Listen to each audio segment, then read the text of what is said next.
Andy Schectman, how you doing? Good to be back, brother. Good to have you. Andy.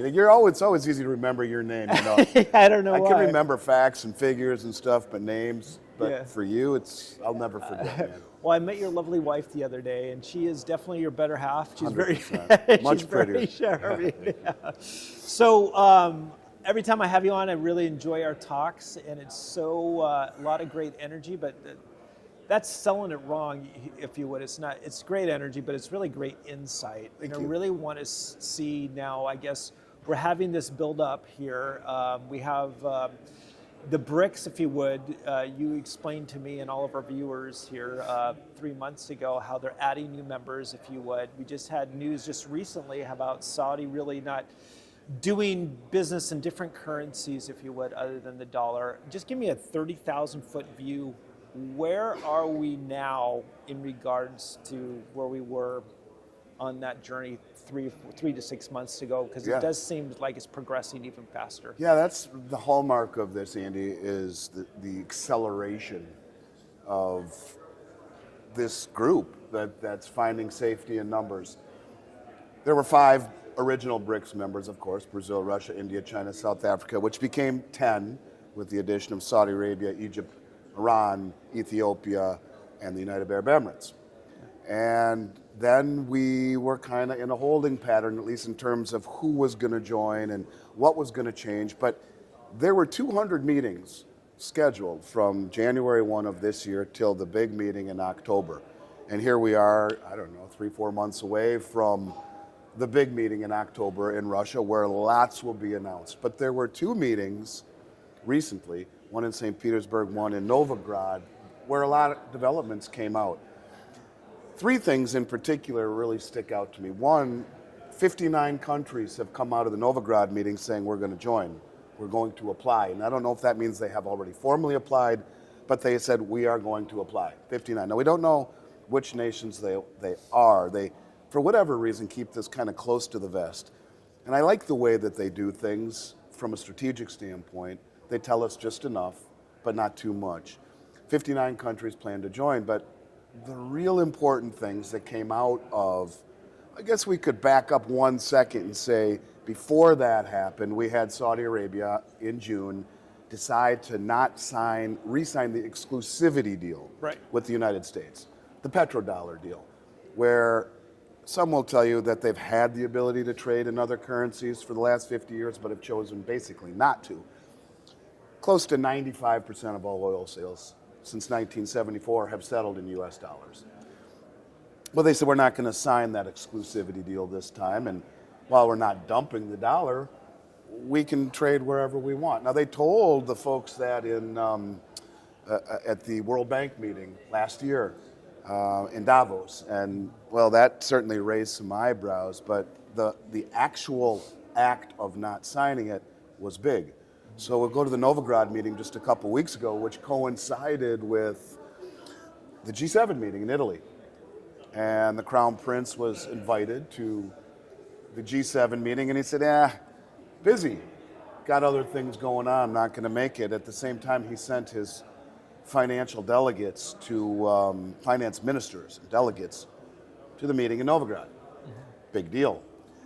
Where information came out that I think is the beginning of the end, you could say, of the dollar hegemony, which you could argue has already been fractured, but maybe even the beginning of the end of the dollar supremacy. And I'm not saying it's going to happen overnight, but basically what happened was there are 3 people that had a meeting: Putin, Sergei Glaziev, who is the architect of really the common currency unit, the common settlement currency. He's the one for the last 3 years who's been telling the world that there will be a basket of commodities and a basket of currencies of the local BRICS countries that will comprise this new settlement unit. And Dilma Rousseff used to be the president of Brazil, and she is now the president of the BRICS New Development Bank. Big position, very influential woman.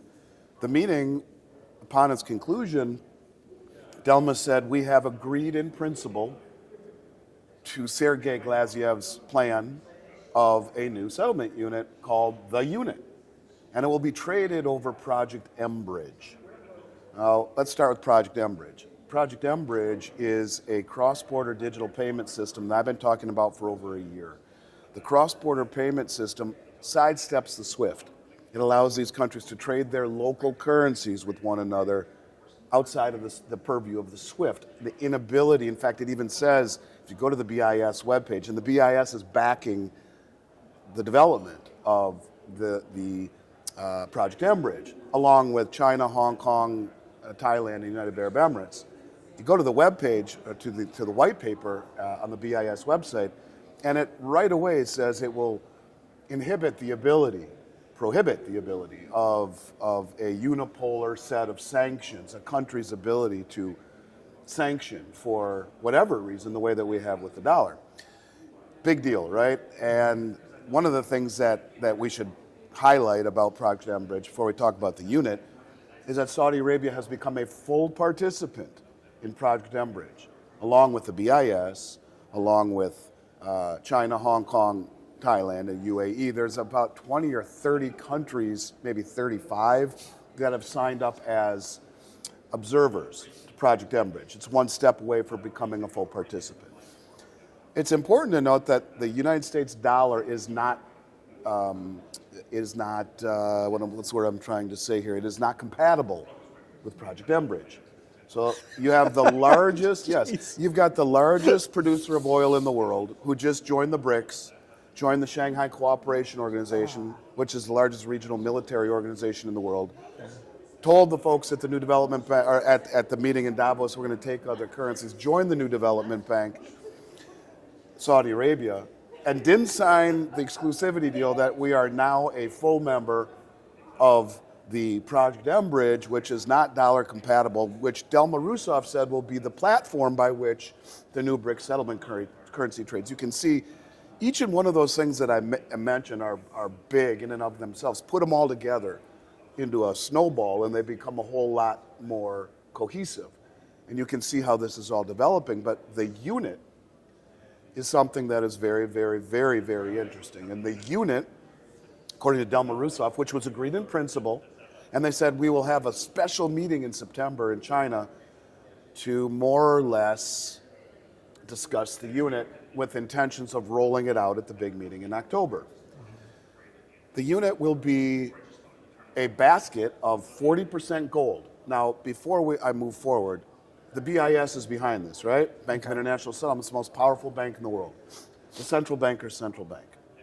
The BIS was the exact same group that reclassified gold as the only other Tier 1 reserve asset in 2019.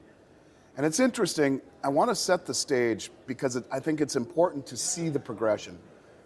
In 2017, we had been in 6 years worth of a downdrafting gold market. And about 3 years earlier, the Bundesbank told the United States, give us back our gold, and we didn't really do it. But by 2017, they made a really big stink about it. Followed by, a few weeks later, the Bank of Austria, Hungary, Turkey, Poland, Czechoslovakia, the Dutch National Bank.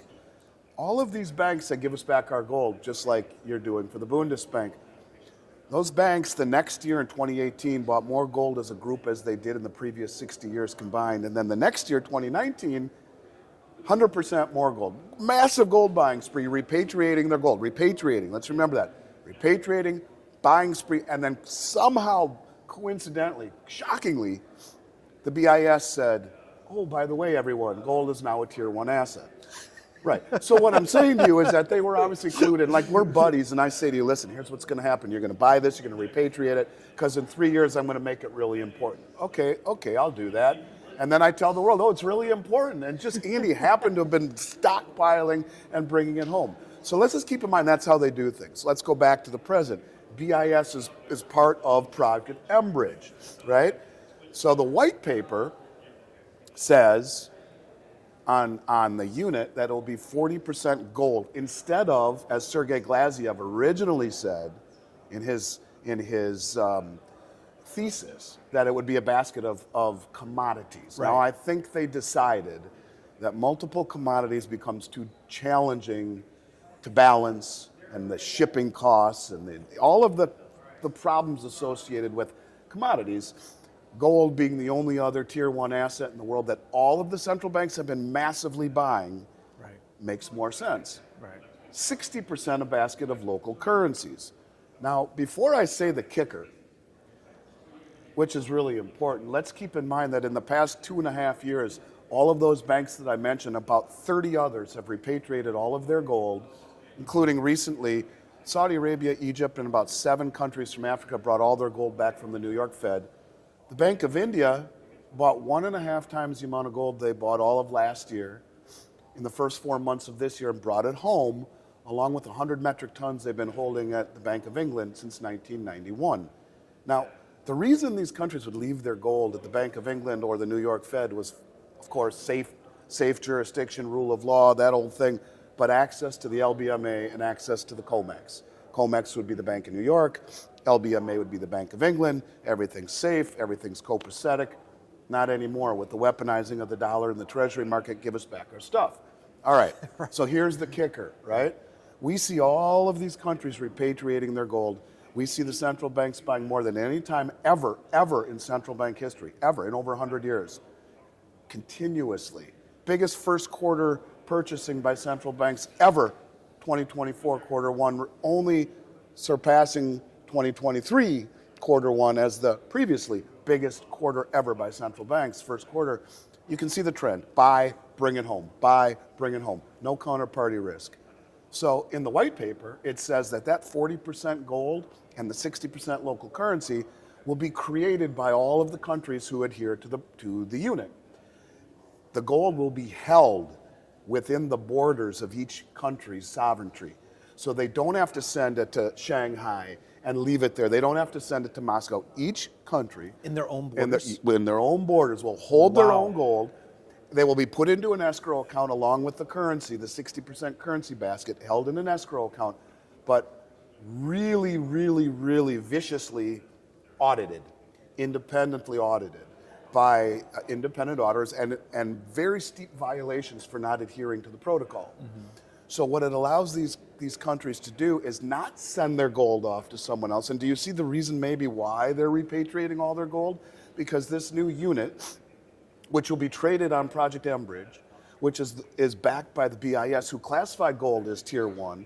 This is the exact same thing that they did in 2017. Tell all the banks to buy the gold, repatriate it, and then, hey, surprise, it's tier one. Now they're telling everyone, buy more, bring it home, because surprise, you're all going to trade this new settlement currency, which will be 40% gold backed, 60% gold backed, or 60% currency backed to the BRICS units, but you can hold it in your own jurisdiction. It will eliminate the ability of the United States to sanction. The dollar is not compatible on Enbridge. And what it will also really, really do, Andy, if you realize that part of the petrodollar deal was not only to pay for oil in dollars, but to take any excess and put it into treasuries. Well, what do they need dollars for if they're going to settle in a common settlement currency, right, which will be gold and BRICS currencies? And what do they need treasuries for if they are massively accumulating gold for this settlement function? Because gold over the last 25 years has doubled the performance of the 10-year treasury with no counterparty risk. You can't get sanctioned. You can't get confiscated. Really, really, really very, very important here is that fact that these central banks have watched what has happened to Russia and to Iran, and they're not going to have any interest in holding our treasuries anymore, and not to mention gold has outperformed it. So when we look at the ramifications of this, I think it massively chips away at the transactional value of the dollar, and then absolutely craters the reserve status of the bond market. In both cases, there's no reason to stockpile them anymore. Right. So this is the beginning of the end, I think, of the dollar and of the treasury in terms of the way we have seen them for the last 50 years. Huge deal. Huge deal. So there's, I guess, I had Simon Hunt on recently. I don't know who you're familiar with. Yes. Simon Hunt. He is saying, and I don't know if you have an opinion on this, that there are talks right now in Washington. Are they going to save the dollar? Not that they could save it. Or are they going to save the bond market? And that is literally the $1 trillion question, because they are so backed in the corner they can't save both. Right. Is that something that you would Well, I think they're kind of damned if they do and they're damned if they don't, because if they don't save the bond market, interest rates go 30%. Yeah, and so if you everything collapses at that point. Right. Everything collapses. So, you know, it's a situation where you can't really do both, because if you don't save the bond market and interest rates go to 30%, the stock market collapses. Right. The bond market obviously collapses. The real estate market collapses. But what about the nearly $200 trillion in debt that the federal government owns in Medicare, Medicaid, Social Security, government military pensions, on top of the $35 trillion debt we have? Right. The whole thing collapses. Right. And so I would think that that would have a very negative impact on the dollar at the same time. I mean, because when people really are investing in our dollars, aren't they really kind of just investing in our treasuries if they're trying to chase that yield? Yeah. The banks will blow up. Where are you going to put your money if interest rates go to 35%? The banks are all, boom, they're vaporized. Yeah. All of the banks are massively over-leveraged and undercapitalized. Right. I don't know how they would do both. I think this is the Great Reset that you would talk about. If they don't save the bond market, rates go to the moon. But if they do save the bond market, I guess that means what? By lowering rates? Is that what that means? Does that mean that they're going to buy treasuries to lower the rates? But then the dollar dies, and it all ends up at the same place, because as the dollar dies, there's no demand for the dollar, so rates have to rise. Right. And if you have inflation, which would be reignited by dumping treasuries, rates have to rise. If or buying treasuries, the yields are going to fall. Yeah, yeah. So you're going to reignite inflation. Yeah. And so what happens then? We've signaled to the world we'll never normalize our balance sheet, that we've chosen inflation over austerity. And so there's no reason to hold dollars if we've just chosen inflation over everything. But the point is that inflation you have to have higher rates if you reignite inflation, because at some point you have to compensate for the loss of purchasing power with that inflation. We're damned if we do, we're damned if we don't. And I don't know how you would do one without the other, quite frankly. Yeah. To be honest with you. So, in other words, both roads lead to the same place. Yeah. And that's why Richard Russell always said, inflate or die. Yeah. If you inflate, fine. You choose inflation over austerity. You inflate the dollar, and as inflation goes, rates have to go at some point. Right. You can't have 12% inflation and 5% interest rates. Your currency dies. Yeah. And by the same token, if you start messing with the bond market and try and, I don't even know how the hell they would do it. Yeah. I just don't know how they would do it, because the act of doing that is just going to create the inflation, or just outright defaulting and letting the bond market collapse and rates rise blows up the whole system. This is a bad place that we're in. Yeah. We've dug ourselves into too big of a hole. That's what happens when you mess with Mother Nature and suppress interest rates for 20 years and allow the distortion of assets and the misallocation of capital and resources.